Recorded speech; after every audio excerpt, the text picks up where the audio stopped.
जो महाराष्ट्र में विधानसभा इलेक्शन हुए उसके पहले लोकसभा के इलेक्शन थे। एक लहर ये हमारी सरकार के खिलाफ थी और उसके बाद में कुछ हम जिसको कह सकते हैं करेक्शंस, वो करेक्शंस स्पेशली किसानों के हिसाब से वो प्याज पे जो प्याज इंपोर्ट हो रहा था तो उस पर इम्पोर्ट ड्यूटी लगाने का निर्णय सरकार का था।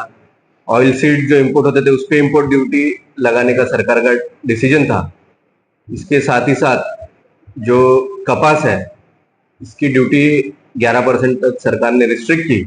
ऑनियन एक्सपोर्ट को सरकार ने प्रमोट किया और जो सबसे इम्पोर्टेंट चीज थी वो लाडली बहना स्कीम सरकार ने लाई। और इस सभी निर्णय को समझकर एक लहर बीजेपी, शिवसेना, एनसीपी, अजित पवार इसकी महाराष्ट्र में आई और वन साइडेड हमारी सरकार आई है।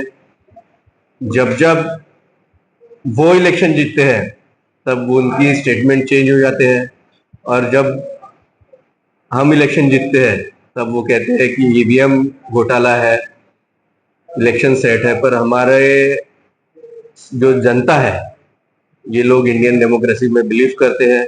अभी अगर इलेक्शन आज होते हैं, माननीय मोदी जी ने जो ऑपरेशन सिंदूर के माध्यम से जो एक लीडरशिप दिखाई और सबसे महत्वपूर्ण जो भारतीय सेना ने जिस प्रकार से एक तरफा युद्ध करके हमारी टेक्नोलॉजी का यूज करके जीरो फैटिलिटी हमारे जो जवान है ये कम से कम शहीद इस युद्ध में हुए हैं। ऐसा दुनिया में कभी हुआ नहीं है कि एक तरफा युद्ध कोई लड़ा गया हो। जो भी न्यूक्लियर पावर्स होती है उनके साथ में ऐसा कभी हुआ नहीं है।